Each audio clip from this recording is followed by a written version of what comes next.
Hi guys! Welcome back to my YouTube channel. This is Glenda Ganzon once again, and for today's video, I'm going to share my vlogging setup. So if you're new to this channel, please hit subscribe down below, share this video, and click the notification button so that you'll be updated with the new videos that I'm going to upload.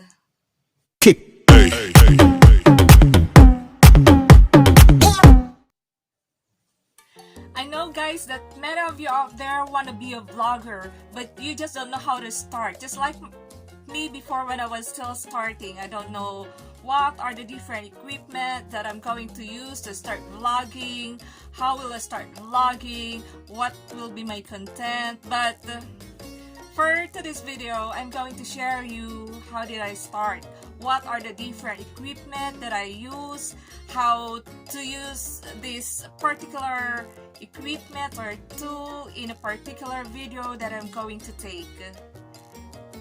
If you remember my past few videos, I unboxed some of the equipment that I'm now using in vlogging. I really planned for it, and I've seen a lot of videos, particularly on the different gadgets, the different tools, the different equipment, accessories that they're using in vlogging. Before I started ordering for my vlogging setup, I've watched a lot of videos. I've seen a lot of setup. I've seen their equipment that they're using in vlogging. Some of them are expensive and some of them are not so expensive. So I got a lot of tips from those vloggers who've shared their vlogger setup when they were still starting. What I did was to follow their tips and start ordering from Lazada. If you still remember from my past few videos, I unboxed some of the equipment that I'm using now. First of all, this Gorilla Pod. I'm using this in my driving lesson videos. I will be showing you how did I use this in my driving tutorial. Murang-mura lang po to. It's only, I think, 90 pesos because this is the largest. It comes in 3 sizes, small, medium, and large. The small one is 40 pesos, the medium is like 60 pesos, and the large one is 90 pesos. Another is the tripod that I'm using right now. It is 2 meters high. It can be reduced into just like 1 foot or 1.5 foot long. It's so light and I can bring it anywhere, and it's too cheap also. It only worth 125. And another thing that I ordered, and I also unboxed it from my previous video, is the light, my ring light. I didn't choose it right now just for the sake of this video. Sometimes I'm using it, but my face is too bright, and I'm wearing glasses. I can hardly see without glasses, so I cannot take it off, and it appears in the lens of my glasses, so my ceiling light in this video. This is, I forgot how much was it, but I think it's just only less than 100 pesos or more, 120, something like that. I forgot actually, but it's just cheap. How do I use this is like putting here. I accidentally dropped it, so it can no longer grip that well, but it's still working. What's good about this is it's still working and I can still use it, though it's quite cannot grip well. Another thing is that I bought is a mic. This mic is just worth more than 100 pesos. So how do I use it? Right now, guys, I'm not using anything. I don't have any mic but the internal mic of my cell phone. So how do I use it is like just put it here in the port for the headset. Dito po sa sa bandang taas ng cellphone nyo or baba ng cellphone nyo, sa lalagyanan ng headset. So, this is how you insert it. Medyo malakas din. The voice is loud when you record. It's good. By the way, when I didn't order a tripod and the GorillaPod yet, what I was using in my first few videos was this one. This is a lazy holder. It is bendable, it is flexible, and you can just, this portion here, down below is, you can attach it anywhere. So what I'm doing is attaching it sa my table. So yeah, like this. And putting my cell phone here. By the way, guys, I'm not using any SLR camera or whatsoever expensive gadget, but what I'm using is my smartphone. Just smartphone. Actually, I have two, just in case the battery of my other phone runs off, so I have an extra. So ito po. And until now, sometimes I'm using it because I can just attach it everywhere. And this one is long, unlike the GorillaPod. It's just short. But what's good with this GorillaPod is you can attach it because this can be flexed like this. Pwede po siyang isabit. So ginagawa ko po sa hawakan doon sa may car, sa may taas, doon ko po siya sinasabit. Tapos nilalagay ko dito yung cellphone ko. I'll be showing you later on a video on how I'm taking a video using this GorillaPod inside my car. One thing more is sometimes I'm using this, my selfie stick. I bought it for 250 pesos, not from Lazada, but I bought it somewhere in the market. And what's good with this is I don't need to touch my cell phone screen just to turn on the video, because there's a button here that can be clicked whenever you want to start recording. So click lang po dito. And it can be extended like 1 meter long, like that. Meron po akong gustong bilhin. I want to buy a gimbal because I've seen from video that I watched from a famous YouTuber. He's using a gimbal. My God. When I saw it from Lazada, it's worth like 6,000 pesos. I cannot afford that. I'm still okay with this cheap equipment that I'm using. So, okay pa lang yun. Pag kumikita na, well, maybe, bibili rin tayo balang araw. God willing. By the way, I'm going to unbox it now because I ordered a microphone from Lazada. It's a two-way microphone. So it looks like a headset, but it's a microphone actually. It's worth, all in all, I paid 303 for it, minus 50 pesos shipping fee. 303 minus 50 is like 253. Correct? Yes. So I'll be opening it now.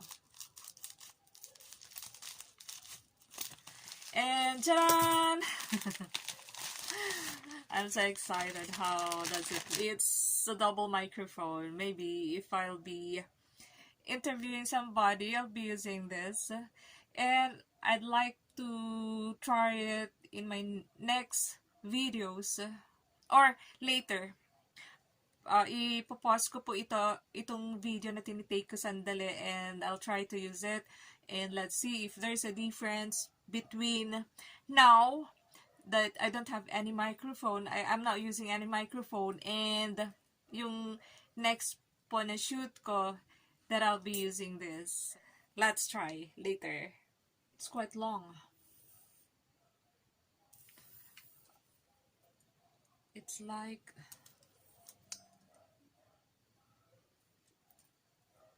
So it's like 2 meters long.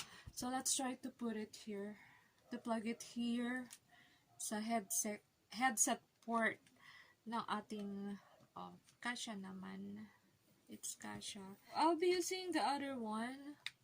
It has a clip. It has a clip here. It looks like this. Clip. And maybe clip it here, somewhere here.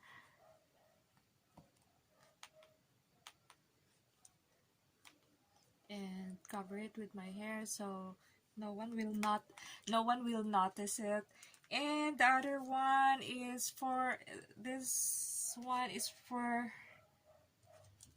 the person that we're going to interview. So ganun po, para po sa interview. What else do I have here? Of course, since if you're taking videos, madali pong malobat ang cellphone. What I'm always bringing everywhere I go is this one, a power bank. This is 30,000 mAh, and it's quite huge. It's quite large. It's quite big, and it's too heavy. It comes with this wire or cable, and it has also 2-port. It's good for this cell phone that I'm using and my extra phone.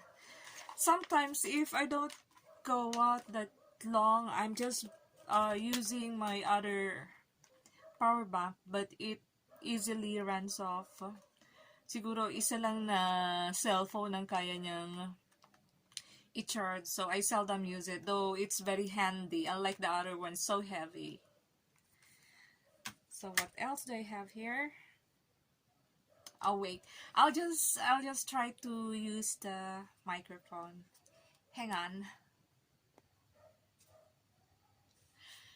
Now guys, I'm now going to use this microphone, and I'll clip it here sa tabi lang ng aking bibig para mas marinig nyo ako ng mas malakas. Do you think there is a difference between a while back that I didn't use any microphone and now that I'm using microphone? Well, let's try to find out. And one thing more guys, whenever I go out and take a video outside, I always bring an extra cable for this so that just in case maubos yung battery silang dalawa ng cellphone ko, I have to, pwede ko silang pagsabayan na i-charge. I can do it inside my car, but of course hindi naman sa lahat ng panahon naka-on yung car.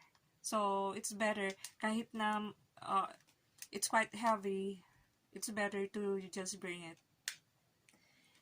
And the last thing that I still don't have, aside from the gimbal that I want to buy, is a big ring light.